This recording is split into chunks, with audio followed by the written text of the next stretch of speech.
Welcome to The Last American Vagabond. Joining me today is Sal The Agorist from the popular channel account on Twitter to discuss some important ways that he uses memes and humor to reach people with important truths, and something that I find to be very important in the conversation today. I've had a similar conversation with Jimmy Dore in the past about using his comedy to reach people with things that are important. And I've talked about this many times and how it almost disarms people, and it allows them to accept things even if they don't really agree with it, because they're laughing about it, that would later come up in conversation that actually might change their perception. And I think this is very, very powerful.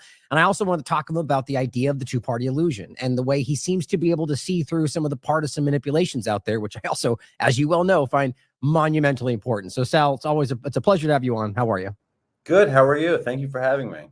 Good. It's good to meet you. Good to meet you in person. Haven't actually got a chance to meet you before, so it's good to have this conversation. So I'd like to start with, your work in general, so I'm not going to put words in your mouth. This is what I perceive from what your work is on Twitter. So, what's your perception of the left-right paradigm, the two-party illusion? And, if you do feel like you're on one side of that, how are you able to see through some of these partisan division tactics that I think it's very difficult for people within that paradigm to be able to see through? So there's a left wing and there's a right wing, and I'm sort of out there trying to shoot this bird out of the sky. Is basically what I'm trying to do. That's the way I look at it. I'm an anarchist. I'm an agorist, which is we subscribe to a version of market anarchism where we believe that peaceful entrepreneurial non-compliance is the only path forward. There is no political solution to this mess. We are essentially run by a gang of gangs, mob of mobs, as Murray Rothbard put it. And really the only answer is counter economics, peaceful entrepreneurial non-compliance. So yeah, I certainly don't buy into the left-right paradigm. I think it's all nonsense. And my whole goal is to promote agorism and anarchism. Well, on those notes in general, because I've talked a lot in the past about anarchism and the shocking misunderstanding of people that even try to understand it, and especially the intentional dishonest framing of it as chaos by the governments and so on.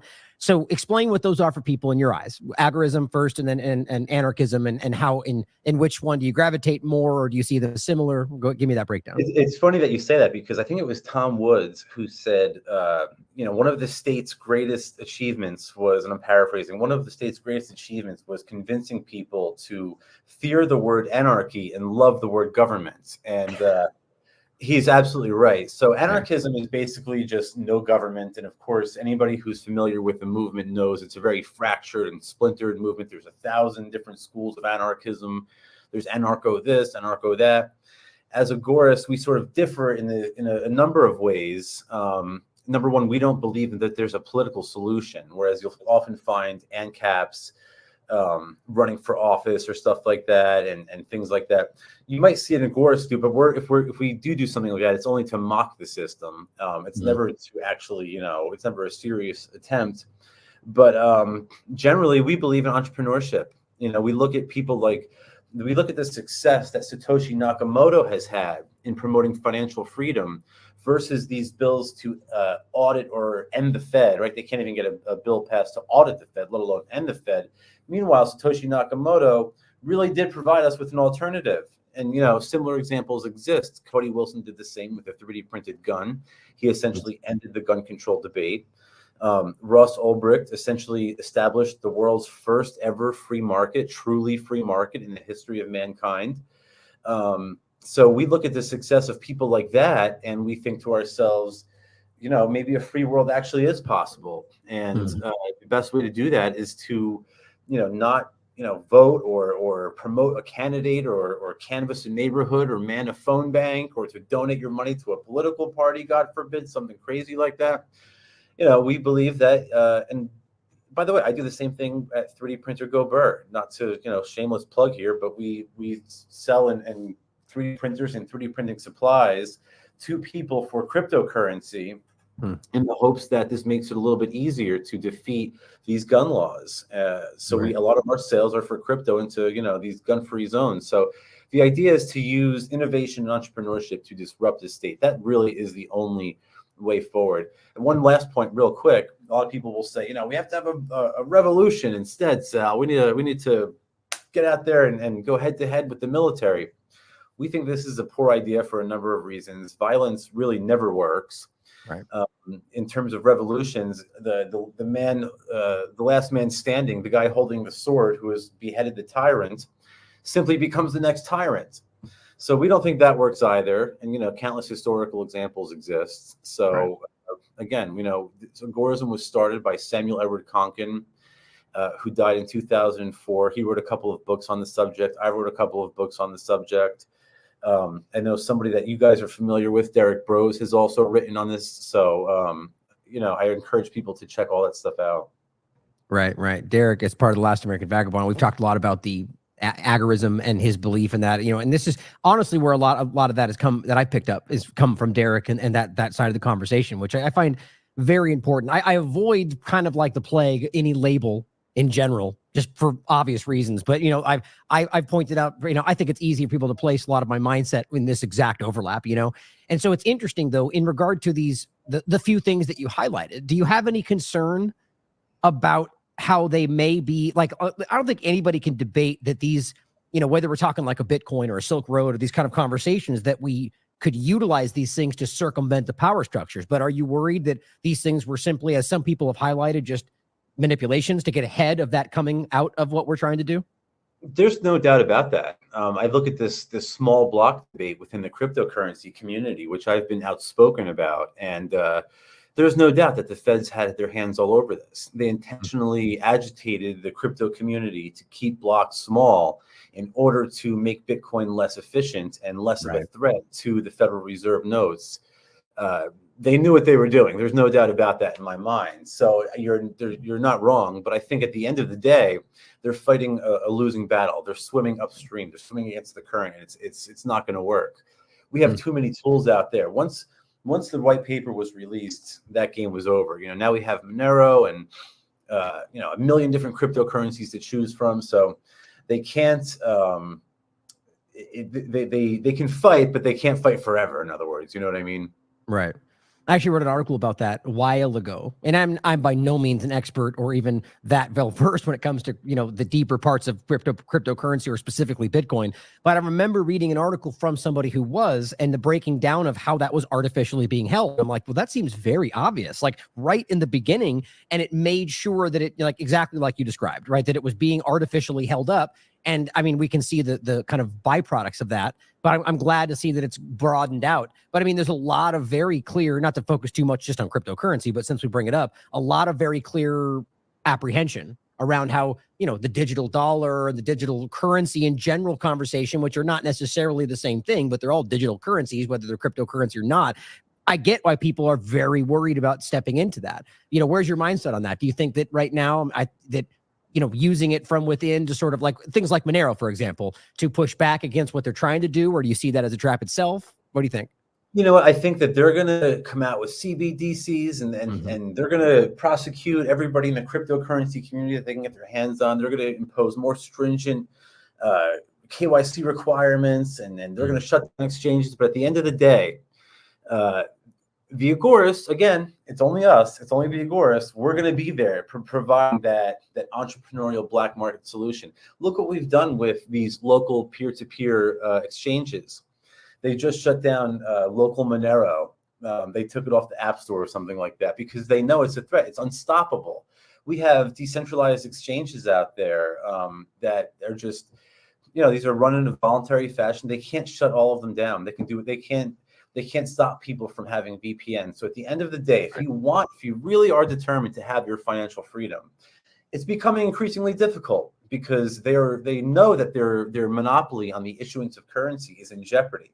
So they're clamping down. They're doing everything that they possibly can to protect. And of course, let's be honest, if we had a monopoly on the issuance of money, we wouldn't want to give it up either. We can't reasonably expect this cartel of banks to just hand over this power. So we have to do it, and it's not going to happen violently. It's not going to happen through legislation. It has to happen the same way that Netflix put Blockbuster out of business, right? It has to happen like the same way that your digital camera sort of made Kodak obsolete, and like that's the only way it's going to happen, and it has to happen soon because it's really gotten out of hand. Who wants to pay for these wars? Who wants to pay for these genocides and the murder of Russian teenagers? I've never met these people. I don't have any problem with these people. Why would I want to pay to kill them? Or, you know, all the horrible stuff in the Middle East, or Nancy Pelosi's stock portfolio. I'm not paying for that shit. And the only way to do that is to avoid the inflationary tax. And you have to stop using dollars to do that. So the only alternative, as far as I see it, is cryptocurrency.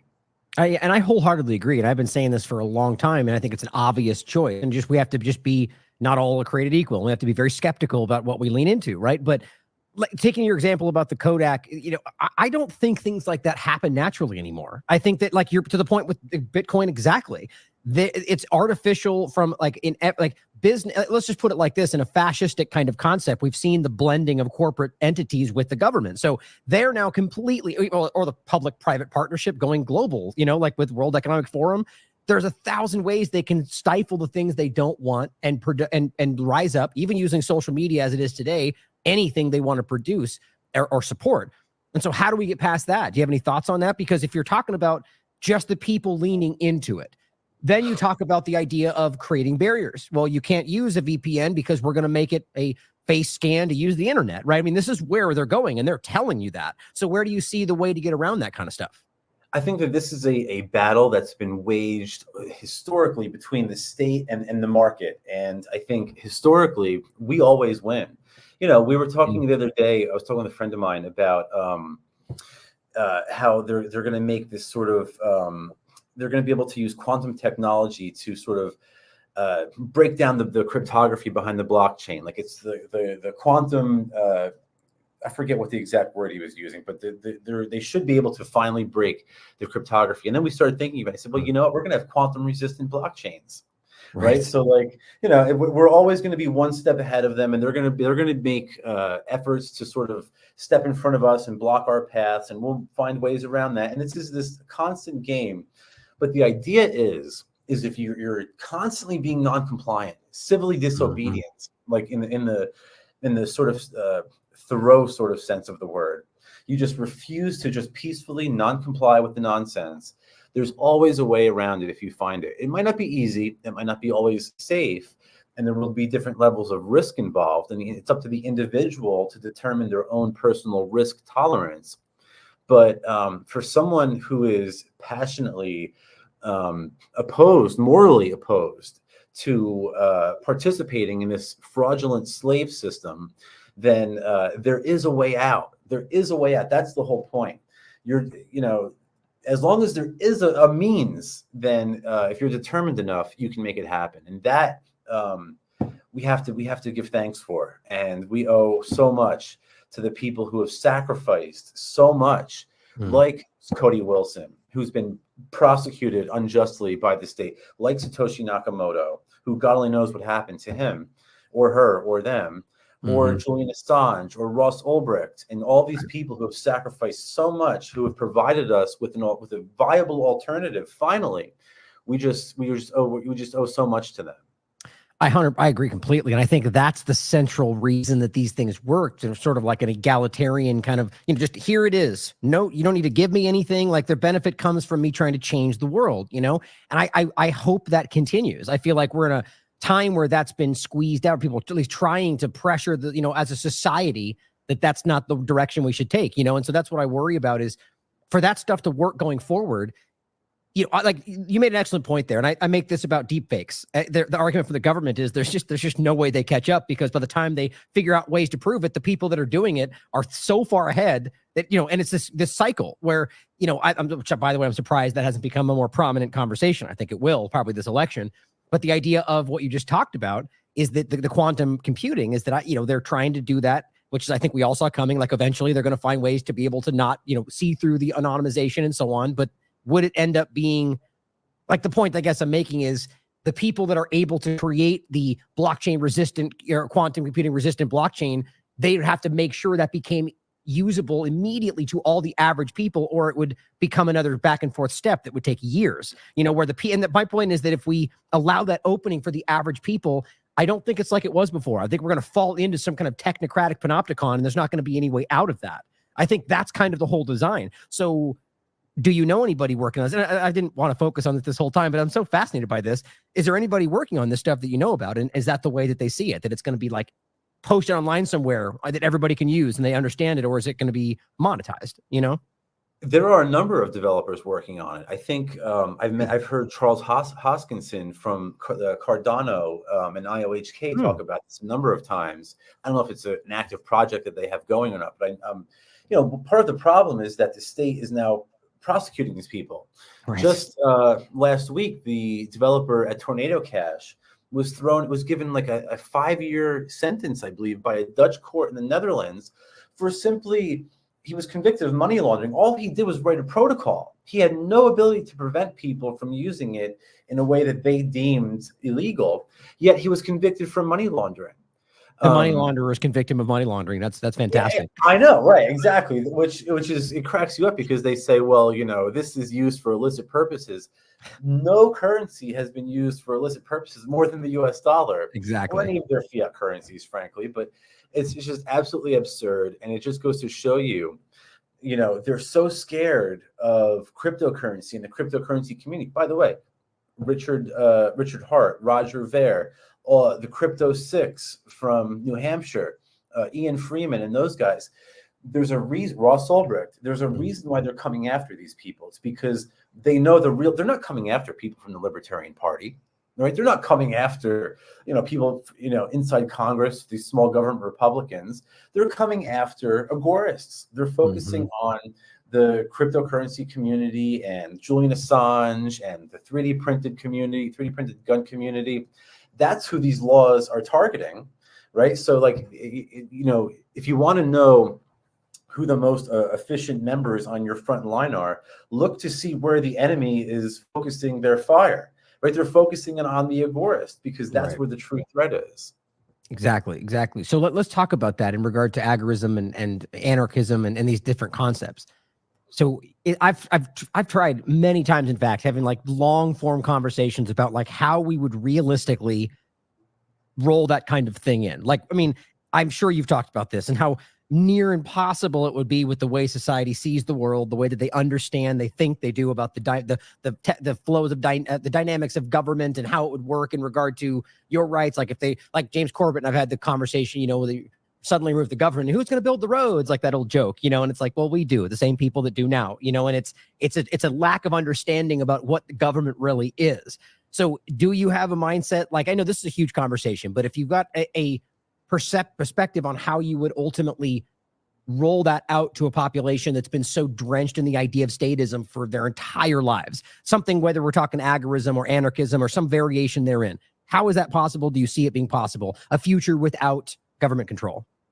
Not only do I think it's possible, I think that it's inevitable. I think that the collapse of the state is simply a matter of time. I don't know. You know, it's difficult to say when, but it's an unstable way of running a society. Governments don't last very long historically. The idea is that the governments that are overthrown vis-a-vis counter economics usually don't ever come back. It's the ones that are overthrown with violence that do. Yeah, I do think a free society is possible, and I think that it's not that you necessarily roll it out to society because there's no one to do the rolling out. Right. It's just sort of like a collapse of the state that comes about vis-a-vis black market entrepreneurship. It's happened before. You know, so right there though, right there, obviously in history, as we pointed out, you're going to see power structures vie for that control. Right. And I mean, that's the real example of a vacuum, not the idea that governments that the U.S. government occupy aren't going to retake their own territory. It's the idea that it's all the bag. It's that's exactly what they do. They're going to swoop in. People will be salivating about the opportunity. So how do you squeeze in there and make that happen? So the idea is, let's say that there is a successful agorist revolution, and now we have no government. The idea is, well, the question is, how do we stop the next, you know, gang of bandits from swooping in and taking control? Right. The idea is, we would eventually, if you read what Conklin wrote in the New Libertarian Manifesto, where he lays all this out, the idea is that we would have these private defense agencies who work on a regular competitive market. You know, there's no monopoly, government issued monopoly. They're simply working based on their own efficiency. and they would defend from these gang of bandits. And we think that would be a much more efficient way of doing it. We're not there yet, though. We don't have a private defense agency that's able to compete with the government yet, but we're getting there. Could we we already just see talk about militias in the same way that we talk about from the Constitution perspective? You know, that like just but militias are sort of different than this. A militia is sort of like a sort of voluntary band of people. Sort of it's more of a mutualist concept. A militia. What we're talking about is something more in the long lines of what Dale Brown is doing in Detroit. Okay. We saw there were other examples coming out of Texas a few years ago where they had this app.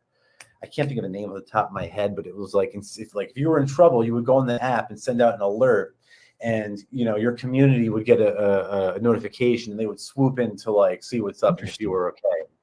But Dale Brown, I'm forgetting the name of the organization, of course, now that he works with. It's something in Detroit, and it's got like a funky name to it, but he's like literally providing like private security to people. And we also see it in the courts, right? We see arbitration and mediation taking an increased percentage of court cases away from the state. And I think this is a wonderful thing. Also, smart contracts, by the way, on the blockchain are decreasing demand on state court systems. So we think that it can be enforced more efficiently vis-a-vis the private market. And I think history's on our side. And the government does nothing efficiently. They can't even write a budget. So I don't doubt for 1 second that once we get these private defense agencies set up and running, that they will function more efficiently than any state police force or military ever could. I agree. And I think it's really hard for someone to make an honest case for the opposite of what you're saying. And I think it's really about the desperate effort to maintain the status quo, right? For the people that are invested in that status quo. One more question on this before we jump into something else. And would you argue, let's just say you feel or decide, which I'm not saying I disagree with this, but that somehow you recognize that those things are never possible, just for sake of conversation. Do you see a way that, like, let's just say these same people with the same mindset were able to remove, not necessarily overthrow, but remove the bad elements of what we're talking about today? Again, just completely hypothetical. Do you think there would be a path forward within this kind of a structure with the right people in place, or a way to make that happen? No. I think that the system is inherently designed to protect that monopoly on violence, right? Essentially, the way I sort of look at it is you sort of, throughout history, you've had these different warring gangs competing for power, and eventually these two bands of power, these two rival bands, decided upon rather than kill each other, we're just going to come to this power sharing agreement where every 4 years I get control, and then every 4 years you get control, and it's all sort of nonsense. But it's sort of like that meme that I've posted a number of times where it's like the gorilla in the zoo, and it's like, I'm not interested in having a more benevolent zookeeper. I'm interested in getting back to the jungle. I want to be free again. I could care less about, the strong man in the White House, as Davy Crockett put it. I'm interested in getting rid of that White House entirely, and or as Jeff Dice says, we don't want to sit at the table. We want to flip the table over, Exactly. So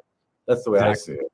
I couldn't agree more, and it's important to try to flesh out these thoughts for people to better understand what we're talking about, because that's usually the mindset. It's like, well, why don't we just put those people in place now and let this work? So, I agree. It's a weaponized system. I would argue, though, that I think that if I've made this argument before about, like, hypothetically, let's take what term would be the right to you? Not like an idea of like a king and his people. Going back as far, whatever you'd call that, the dictatorship, whatever.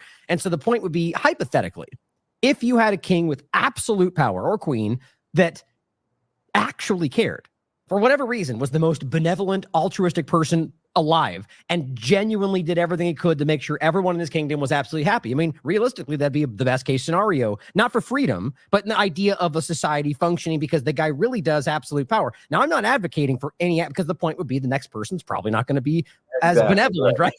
But you can see how in any circumstance, you could make an argument that with people that actually cared about using whatever system to the maximum benefit of the people would be something that would end up being positive for the people. But I think your point, and I agree with, is that these systems are rife with opportunity for abuse at every turn. And I think that's what government really is. And I think that's why I've always been so I've leaned into things like anarchism in general. As I've said many times in the show, it's the only ideology that has no place for rulers. I wonder why they don't like it. Right. Of course. Of course. You can absolutely establish a temporary state of increased liberty, of maximum liberty, of a lot of liberty, right? This is what the American founders did. This is what, it's happened a number of times throughout history. It's, I wrote a book about this, The American Experiment, where it's like one of the point I'm trying to make in the book is that the Greeks got tired of their government, so they overthrew them, and they, instituted this new form of government democracy to try to limit the state. That didn't work. So the Romans tried something else. That didn't work. The American founders tried something else. That didn't work. And it's time, guys, where we say, hey, maybe the whole idea itself is flawed, of trying to find, this Goldilocks government, as I call it. It's maybe that whole search itself is flawed. So that's the way we as Agorists see it. And, the alternative is freedom and liberty. And you're not going to find that from politicians. It's sort of like, it's like going to like the Marlboro factory in search of pulmonary health. It's like going to McDonald's for to lose weight. It's just not going to happen. Right. Well, so what would you think the first step would be for the average people to lean into that? Somebody who's already taking part, who's already feeling like they want to vote for somebody in the next election. Like if they're like, I like what he's saying, what should they start doing right now? If you had a starting point. So somebody who is still into the whole political. Yeah. Say somebody who's planning to vote for somebody's planning to vote for somebody right now, but they just heard you're laying this out and they go, okay, I agree. But what do I do? Right. What's the first thing? So if they agree and they want to get started with agorism, a number of things. Again, it depends on your personal risk tolerance. A lot of people don't want to jump deep into, black market anarchism and start, selling illicit goods on the Silk Road or on the dark web or something.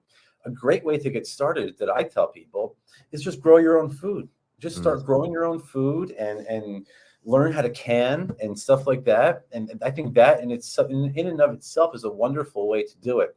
Karl Hess, who was a great agorist, had this wonderful concept of creating your own local production facilities that bypass state regulations. And then what we do as agorists is we take the products, the fruit of those local production facilities, and we trade them in a voluntary fashion. So you can think of like a blockchain miner as a local production facility. We're locally producing cryptocurrency in a way that bypasses state regulation. A 3D printer does the same thing. Guess what? So does your garden. Your garden does the exact same thing. You guarantee yourself no, pesticides and no, God only knows what the FDA is spraying everything with. So that's a great way to do it. If you want to earn extra, agorist points, take your stuff to a local farmer's market and offer it for silver coins or cryptocurrency. Get the community involved. Right. If you're feeling even more adventurous, get yourself some cryptocurrency. Download a Bitcoin Cash wallet. Get yourself some Bitcoin Cash. Learn how to use it and start using it. Start trading it like real. Using it. Use it to replace your dollars. And then the third piece of advice is I would tell people is get yourself a 3D printer and learn how to use it, because one day you might need it. If they ever come for your guns, you don't want to fight them off. You don't want to have a shootout and die and leave your family unattended to. Give them your guns, keep the 3D printer, and as soon as they're gone, you can have a fully functioning rifle within, a day or two. So, So if I could put a fine point on it, what you're saying is self-responsibility, self-reliance, and finding ways that you can to circumvent the control structure. And I think that's exactly, I love it. Absolutely. I break it down for people real simple. Grow your own food, get a 3D printer, and become your own bank. Yeah, well said. I love it. And and what's funny is all of these things are in efforts or some transitional period of them trying to make them illegal, right? Every single one of them, which is exactly the point. And again, that's how you know that we're onto something, because that's where they're a target. That's where they're focusing their fire. Yep, exactly. Well, so let's talk about the two-party illusion perspective of all this, because obviously what we're talking about would be, when we're able to get beyond what we're dealing with now. So now what we're faced with is this endless cycle, which I love the way you frame that, a power sharing agreement. That's exactly what it ultimately comes down to. And so what we're talking about is, this inundation, people are completely lost. Those that are, and you tell me your thoughts on this. I believe it's a rapidly decreasing number. I don't necessarily know if that means majority or not, but I think from the COVID illusion to even things like East Palestine to what's going on with Israel and Gaza, people have been shaken free from this, or really just understanding that they have been lied to about a lot of different things that they haven't really accepted before. So first and foremost, like, do you think that the two-party illusion is losing its power, and how is it, you have a very prominent account on Twitter, and it's interesting that you get a lot of traction with things that seem to challenge that, which other people have a hard time doing that. And so what do you think is the secret to that? So both those questions, whichever one you want to take. Yeah. So like, I think that the state is obviously threatened. We've discussed that, but I think that I'm not hopeful that we're going to wake people up. I don't think it's realistic for us to expect, tomorrow the world is going to be, we're going to convert the global population to Rothbardian anarchism. That's not going to happen. Yeah, I wish, right? Of course, the world would be a better place if everyone read Mises, but I don't think that's likely to occur. Again, as agorists, we try to convince people with their wallet, right? We're trying to offer a better product than the state. We think that Bitcoin Cash or Monero is a better medium of exchange than the US dollar is. We think that, these dark web markets are more efficient than eBay or, Amazon, because they offer products you can't find there. Mm-hmm. So we're trying to outcompete the state. We're trying to convince people with their wallet. People will not, they might not understand, Austrian business cycle theory, but they know that crypto goes up and the dollar goes down. So, that's a much easier sell than, Austrian business cycle theory, right? You can convince people about, how, all the, what Mises and Menger wrote and stuff like that, but you're going to bore half these people to death. They've been dumbed down by decades of the Department of Education and the public indoctrination system. So there's a couple people, every now and then you reach somebody. I get countless, DMs on Twitter and emails. Sal, you've changed my mind on this and that, and it's wonderful. But it's to reach a critical mass, it's got to be something like what Satoshi did, or what Ross did, or what Cody did. That's really the only way, in my opinion. And Per Byland, who's a wonderful agorist, a professor at Oklahoma State in the economics department, he has this wonderful point where he says, as libertarian anarchists, agorists, what have you, we're individualists. Why should we spend our time trying to convince the collective, to come around to our way of being? Or Thoreau sort of puts it a different way. We only get 80 years, 70 years, if with a whole lot of luck, right? So it's like, I can't spend that time convincing you to be free. If you can't see that we're all debt slaves at this point, I can't help you. You know what I mean? But there is a way forward. If you're interested in finding a solution, then we can talk, So then I'm taking that you don't think that there's a shifting happening, or do you think that? No, I don't think that the political parties are sort of ideologically threatened. I think that they're threatened sort of financially by their mishandling of the US dollar and by the rise of cryptocurrency and alternative non-inflationary assets. But I don't think they're ideologically sort of threatened. Mm-hmm. Well, I mean, I maintain a hope that people are able to see more than we like to give them credit for, while taking the harsh realities at face value that we can see. You know what I mean? Like, I really do think that people are capable, not collectively. And I think that's the point, is that people collectively, I was talking about this earlier, can be irrational. It's like the fear, it's the collective, the phenomenon of people when, you put them in a room together and they kind of see the wave. The point is, an individual in a corner, you can rationalize with, and I think that done the right way, I do think it's possible, but I agree with you. And I think that ultimately it's the hardest thing to do, is to try to just blunt force dump the information on them and say, here, we need to do this better. But what you're highlighting is you provide the path, right? You show the better option, right? And allow that choice to be self-evident. With so much dishonesty, I find it to be, that there's so much going on where you can see that they're actively trying to undermine that possibility. So I find it difficult, but I think that things that are happening with the larger foreign policy dynamics have opened the door to this moment to be able to show that path, so it's kind of a mixed bag. Well, so, and go ahead. You have a comment on that? Go ahead. I would just say that, like, this is sort of why agorists sort of get along with ANCAPs and libertarians, because they sort of focus on, like educationalism, spreading the message, which is wonderful. It's great. We need people to do that. But what happens is they sort of, people like Ron Paul or the Mises Institute or Lou Rockwell, they sort of wake people up and smack them over the head and say, hey, stupid, the government's, you're a slave. And people wake up and then they realize, they go through this period of realization, and then eventually they come to the conclusion that the political means is insufficient. And then us agorists are like, hey, we got a great idea over here. So it's sort of like a pipeline to agorism. Right. That's why I tell people agorism is really the most radical form of anarchism. Like, it's not anarcho-capitalism, like that's, or voluntarism. That's sort of a step to agorism.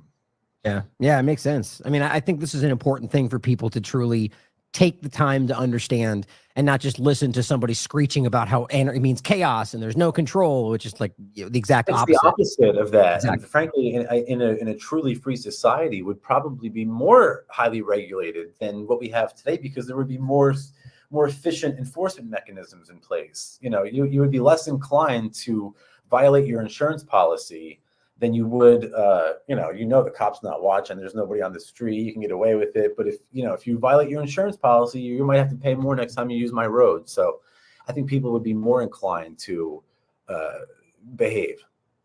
Interesting. Yeah. Well, I think that the reason that you're able, and the other point of that, to really break through, which I think is the important part, is that, I think it's clear. And on the side note, actually, let us know if you've dealt with any censorship. I think a lot of people have with a lot of the stuff that you're highlighting on Twitter. But I think a lot of what you do, this brings me to the other point, is that it's the skillful, tactful, strategic use of memes and comedy. And I really believe that. Like, it's powerful. I mean, even funny enough, before we were getting, like, 20 minutes before we got live, and I'm going through your feed, just sharing every single, like, taking 20 seconds to laugh my ass off about it. And I'm sharing it. I'm thinking, and funny enough, there are things in there, like, I forget which one it was, that I'm like, well, I don't think I agree with that, but I'm sitting here laughing about it. It's like, and it ultimately ends up, like I said, it really plants the thought.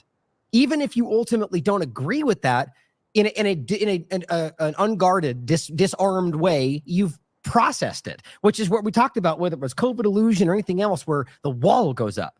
Oh, you think that side? I'm not even going to consider what you're saying. Study, I don't want to hear it. Whereas if you came up to them and were like, hey, made it about a joke, or even more so, I say in the past, you come out for them, like, let them know that you're on their side. I agree with you, but here's this thing that I got shared from somebody else that agrees with us, and show them the thing. Oh man, that's crazy. What's the difference? It's the wall. And so that's what I think your work has been so important. And I'll just bring up I have a couple of the ones I just grabbed this morning. Like, for instance, Devil the Poll is just about highlighting an unpopular truth that most people, I think, are generally aware, that the U.S. government is not some benevolent, altruistic entity. It's fact marching around the world and destroying a lot of things. And that's not the people. That's not the country. That's the government, right? And I think that's very important. But to the point I'm making, things like this. If government can suspend your, actually, where's the funny one I was talking about?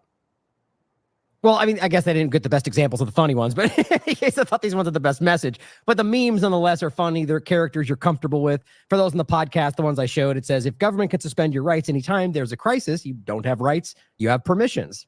Exactly. Or all the powers you gave your government to stop terrorists were used to terrorize you. And lastly was when people think they're awake to the NWO, but they think an election will fix it, with the kid's face with a sneer on it. I forget who that's from, actually, by the way, what movie that's from. But in case, the point was, if you want to comment on that you use these things tactfully, and they're reaching people that I think would otherwise not consider them because of that.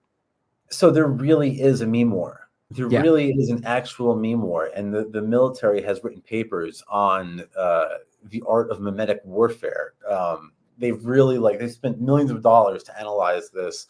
And there's a great book called Like War, which discusses how Mossad and the CIA and MI6 and all these different intelligence communities manipulate social media and the meme war in an attempt to sort of control and shape public opinion. And they're bad at it. They're very bad. They're very bad at it. And the truth is, we're all better at it. We are better. But there's a reason for that. And the reason for that I've determined is that what is a meme? And this goes back to the 70s, where the term comes from. A meme really is just, in the current sense, it's really just a image or a GIF or a little video clip or something that is sort of like an argument. It's like an argument in an image or an argument in a GIF. And the bottom line is, if you have a poor argument, you're going to have a poor meme. If you have a good argument, you're going to have a good meme. And that's why the government can't meme. That's why they say the left can't meme or the right can't meme, because they don't have any good arguments. And it's really only the anarchists and the libertarians who are capable of making this sort of content. That's why anti-government memes go so viral, because everybody knows that these people suck. It's obvious, right? It's like it's almost an undeniable truth at this point. So it's really difficult to make a meme, for example, about how we need the DMV or something like that. You know what I mean? Like it would be the worst meme ever. But I can make a million memes in the next 10 minutes about the DMV off the top of my head, and they would probably all do very well, because everybody knows there's a sort of underlying funny truth to how absolutely awful their services are. That's so perfect too, and that's such a great example, because that is actually, for me, that really, I haven't heard that placed that way before, like the idea of the argument and so on. It's exactly right, because you really couldn't make. I mean, I bet you somebody who is smart enough could find a way. That's actually what I was going to say next. Is I think find a way to use unpopular arguments in a way that could convince you, and that would be a skillful use of it in the reverse. And I do think I see some of that. But you're right, though. It does have to be something that like the collective would tap into, right? And I think that's the interesting part of it, is that they and that in and of itself shows us that they're losing that influence to a large degree. That's the whole point, because something that really hits home, that people recognize as truth, something that promotes liberty or something like that goes viral, that happens organically. But now, because the state can't do that, again, in that book Like War, with one of the things that they talk about is how they'll use bot accounts and armies of bots to swarm a post and like and retweet and share the post, but they're all bots. And that just goes to show that they know, like you're saying, that it has to sort of tap into the collective, but they can't do that organically. So they have to sort of do that in a sort of false way, and that's how they do it, through bots and sock puppet accounts and things like that, and shadow banning popular creators or censoring them altogether. I've been kicked off of every platform on social media. I was kicked off of Twitter. I was on my last strike when Elon Musk bought the platform, and thankfully I haven't had any problems since. But Facebook, Instagram, I've had ads for my 3D printer store removed. I've had pages with tens of thousands of followers just completely unpublished, ripped out of my hands after years of building them up. So, it's part of the war. It could be worse. We could be fighting a war against the government like they used to 400 years ago, and we'd all be dead by now. So, right. I guess it could be worse. Most definitely, it can always be worse. But what I think, though, is an interesting, to the point that they're clearly losing influence to some degree, on the point of free speech. I mean, that's obviously why that's happening, right? They recognize that they're either not capable or good enough in this field to be able to succeed, so they have to do artificially or dishonestly affect it. That's what the government does. But I'd like to believe that's indicative of a larger shift. That's what I see happening, at least I hope. But in regard to the free speech, clearly you've been affected by that, right? So, and do you see it the same way? Is that about suppressing the flow of this content, or is it just about the fact that you're saying unpopular truths? And then in your experience on places like Twitter, after Elon Musk, has it been, in your mindset? I'm very fascinated about that. Do you see it being better? Is it changed in your mind? What do you think? Yeah. So, there's definitely a difference on Twitter. I mean, I remember when the Tampa Bay Bucks, I live in St. Petersburg, Florida, when the Bucks won the Super Bowl, there were people downtown who were partying. They were having, and this was, middle of the whole scamdemic, and they were jumping on cars and partying. And I just took a video of everybody having a good time and posted it to Twitter. And my account got locked for posting people who didn't have masks on. Wow. I mean, it's absolutely absurd. So, it's all, obviously, it's a matter of the establishment trying to hold on to power and safeguard a false and failing narrative that is just, absolutely unbelievable and incredible at this point. You have to be a fool to keep buying into it, and they know that. And that's why the censorship is so heavy. But I think that now that Elon has actually, it's not a completely free speech platform, because I'm sure I've heard complaints. I'm sure that there's people out there who've said stupid shit that we wouldn't agree with that probably got censored. But it's a hell of a lot better than Facebook or Instagram or than Twitter was. And I think just doing that, he's creating he's putting competitive market pressure on Zuckerberg and the folks at Meta to sort of loosen their restrictions. Instagram has just actually offered me monetization because now Elon has monetized Twitter accounts. Now Instagram has to sort of do the same thing to compete with X. Will it work? I don't know. I think Zuckerberg is too deep in bed with the CIA and the FBI. But time will tell. I'm happy on Twitter. I love Twitter. It's the only platform where I know I'm not going to be suspended. I don't promote violence. I'm an agorist. The next step is pacifism. We're like one step away from being full on, pacifist, Tolstoyan pacifist. But like, I'm not going to go out there. I'm not telling anybody to go fight the government and chop the heads off the IRA. I'm not doing that stuff. So it's absurd that I even have to deal with these things. But here we are. Yeah, and I honestly hope you're right. I have a little bit of a different opinion on where I think this goes and how it's happening. And I think we're at a different phase of what is being done through social media. I frankly don't see Elon as being an honest character in all of this. And I think that, somebody with for many different government contracts and the overlap, and it's obvious that there's something else going on, I think, in my opinion. But I would agree. I mean, I've got my account back, right? And I was censored 4 times on Twitter, and I actually got it reinstated. And I said this when it first happened. I said, look, if, I'm not going to think anything until if I get my account back, I don't think it's going to happen. And then it did. And I've leaned into it like I said that I would. And, and even in the sense that I've said many times that I think that it's clear that right now, no matter what you look at, Twitter is the best location, which I even say grudgingly, because I don't think that what they're doing is in our best interest in a general sense. And I'll tell you what I mean. But there's nowhere else that you can get that kind of real-time information. And yes, you have to consider that half of it could be fake, but that's just being objective and questioning everything, right? But it's the type of information you can get through there in real time, I guarantee is a thorn in the side of a lot of agendas. And there's been so many things that have broken down. A good small example in regard to Israel and Gaza, like the first week, I think, or first couple of weeks, Israel bombed a location that killed a Reuters journalist in Lebanon, right in the beginning. And it was immediately self-evident based on facts that we could prove that Israel had stated that they were bombing this location. And at the same time, time-stamped on Twitter, you can see that they were there posting that they were present with a Reuters journalist and 3 other journalists. The area exactly where they were got bombed, and the guy was then dead. And I'm like, okay, well, Israel killed the guy when he bombed him. And I came out and I reported that, provably. And it was like a week and a half until Reuters came back and admitted that happened. And I'm thinking, whether they were some other level of due diligence that I highly doubt they were doing, the point is that real-time info was something that they weren't even considering, or they didn't care, or they were ignoring it. But that's the kind of thing that really puts a stick in their spokes. It screws up the process. So that, I think, is absolutely good. And I think that I've been reaching more people on Twitter and so on. But I think that what we're dealing with, and let me know what you think about this, is more about social engineering more than it's ever been.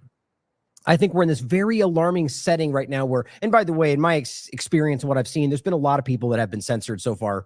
Kit Clarenberg, for example, who's just doing good work on foreign policy, was deleted, and they followed up and confirmed that situation. They said he's been censored and he's gone. And there's plenty of things he says that I don't agree with. It's about free speech, and I think we agree that that's a paramount absolutist kind of concept.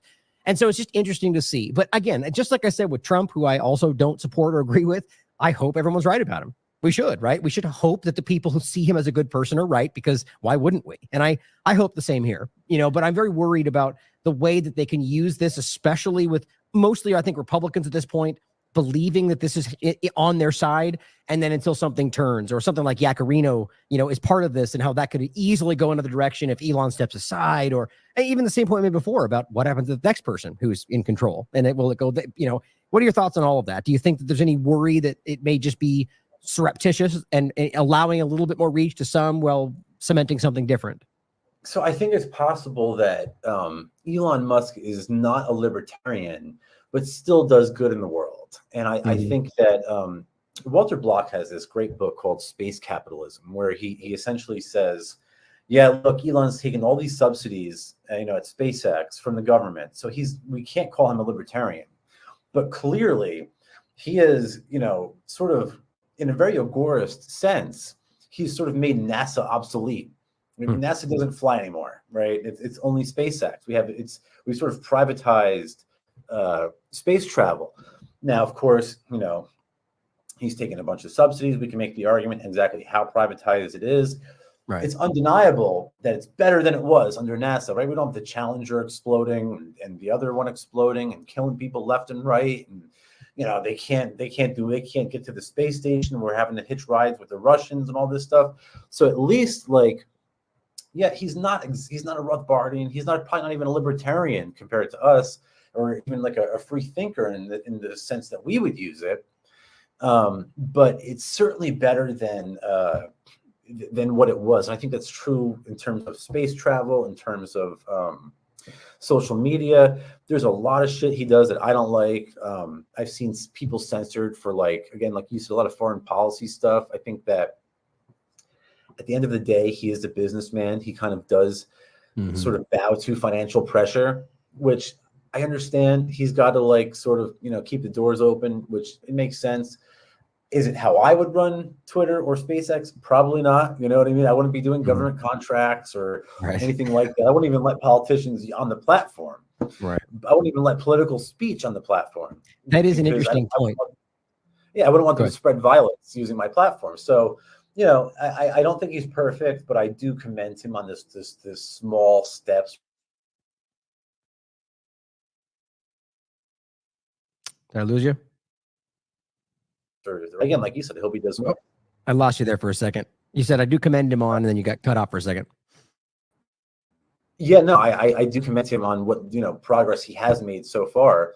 And like you said, you know, I hope that people are right about him in that sort of sense. I don't have that sort of confidence about Donald Trump, because we've already seen he's already, you know, had the reins for 4 years, when we know he's responsible for more inflation than any president in history, and he murdered American children in Yemen, and 4 years of war in Afghanistan, and tariffs, and blah blah blah blah blah. So I'm not that confident about him, but a market actor I have much more faith in.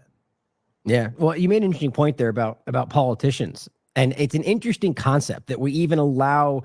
You know, so it's this weird little game they play where they've got the official account, but then they've got their personal account, and they can say things and they use them interchangeably all the time. But then when they need to, they can pretend like that was in my personal capacity, and you know, which is a real thing. But on the old Twitter, they used to get you for like harassment if you went on their personal account. You would have to go on to their public account. If you went on their personal account, they could get you for harassment. So now I just harass them. Now that Elon's back, I can harass them from both sides. I did. Well, there you go. It's all worth it. Yeah, right, exactly. Well, that's good, man. I really enjoyed talking with you today. I think, you know, if you wanted to get into a couple of, you know, I think it's best. I love the conversation we just had. I was going to get into a couple of, you know, current events, talk about things that are going on. I mean, you made some interesting comments about, like, the, you know, the recent coup and stuff like that, but I'd love to just connect with you again and have a different conversation about a lot of other stuff. So I really like that. I hope that this will reach some people in regard to further, at least entice them to further understand where you're coming from and the beliefs you have, most of which I share. The idea that, you know, we just don't need the government. And I really hope people can recognize that it's more simple than they understand. And I you know, love what you do, man. So anything you want to leave us with today, you know, work you want to shout out, upcoming events, anything you want to promote before we leave? So if you're interested in the what I'm saying about anarchism and agorism, check out my book, Anti-Politics, which is sort of a collection of agorist essays that sort of help people understand and digest all of that. And my book, The American Experiment, sort of runs through the whole historical analysis of how we got to where we are today, and what sort of hope we have for the future. So check all that stuff out. Yeah, there you go. There's the page. You can find all the links there. saltheagorist.com/books. Also, agorithreads.com for, you know, agorist merchandise, and 3D Printer Go Burr, where you can buy 3D printers and 3D printing supplies for cryptocurrency. So check all that stuff out. Follow me on social media, Sal The Agorist, Sally Mayweather. I'm on all your favorite platforms. It shouldn't be too hard to find me. So outstanding. Well, we'll have to talk later about 3D printers. Yeah, absolutely. All right, man. Well, it's been great talking with you, and I'm looking forward to talking with you again. And have everybody out there, as always, question everything. Come to your own conclusions. Stay vigilant.